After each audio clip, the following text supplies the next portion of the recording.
Grecia sin crisis, después de 10 años de haber sacudido al mundo con una crisis que llevó su nombre.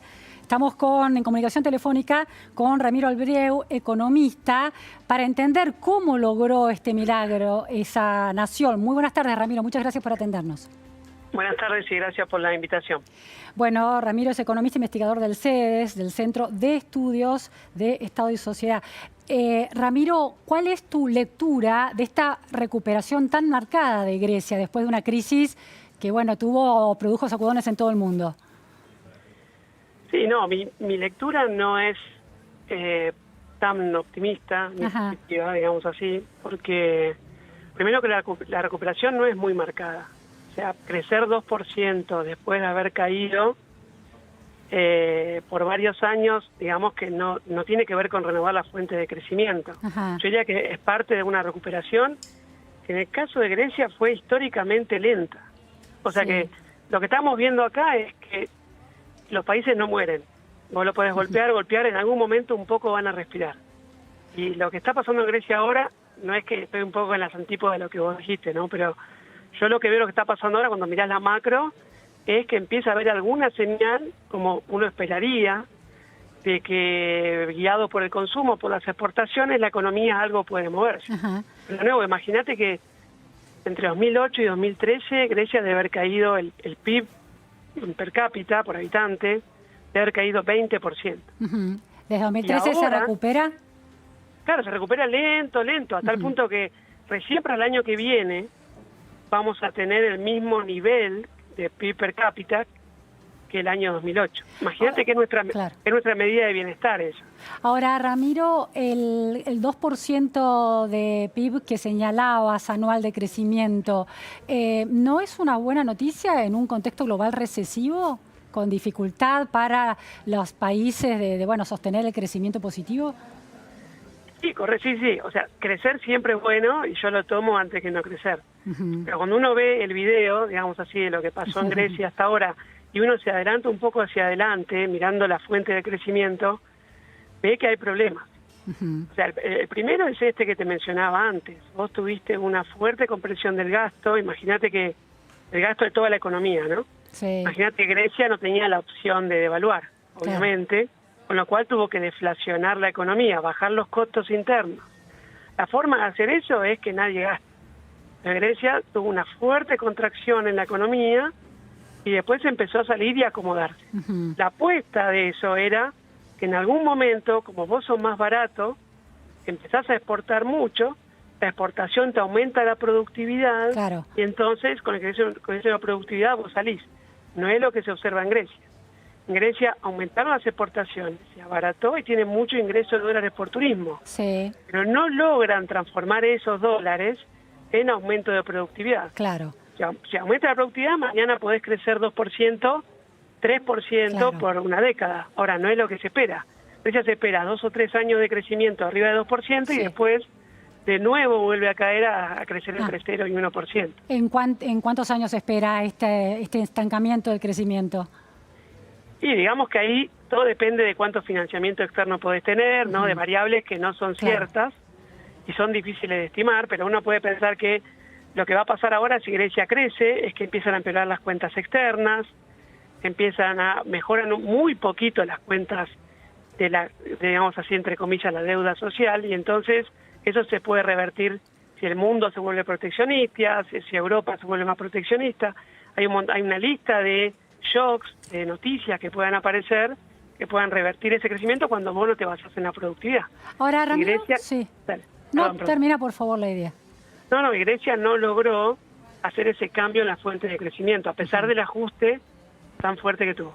Ahora, la información dice que la Bolsa de Atenas va en camino de cerrar el año con la mayor rentabilidad del mundo en 2019. ¿Cómo se da este dato en el contexto que vos describís?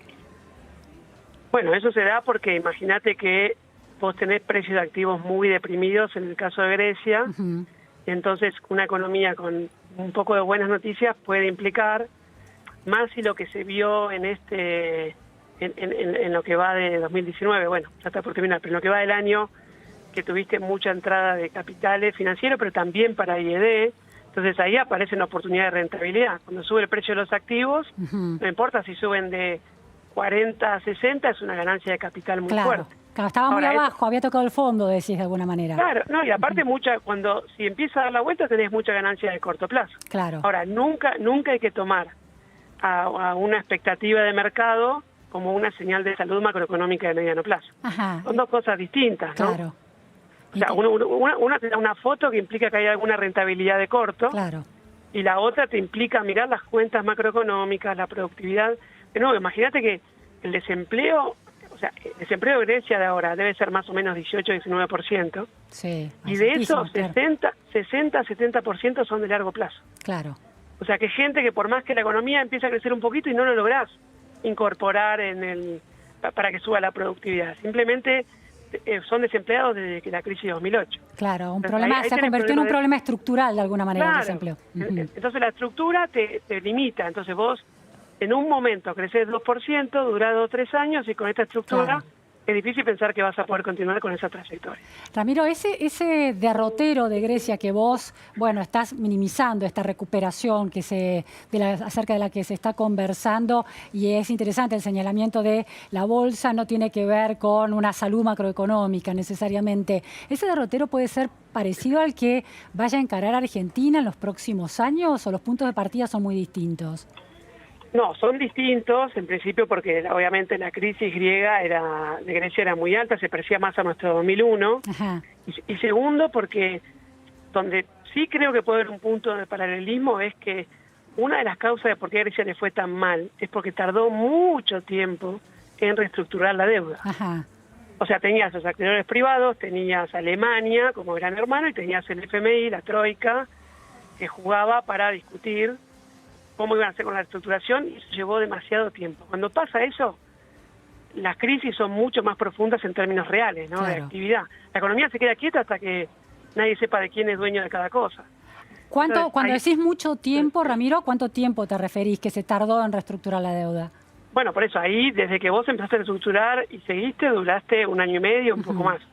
No digo, para mí nada se parece en magnitud a lo que nosotros podemos llegar a vivir en el primer año de Alberto Fernández, ¿no? Pero sí en el sentido de entender dinámicas que pueden ser costosas. Claro. O sea, ellos no tenían inflación, entonces el tema del régimen inflacionario era un no problema, de hecho el problema de ellos era la deflación, esa sacala, no nos sirve. Ahora, si vos pensás dos cosas, una es esto que hablamos de el tiempo de reestructuración de deuda y actuar con el timing correcto.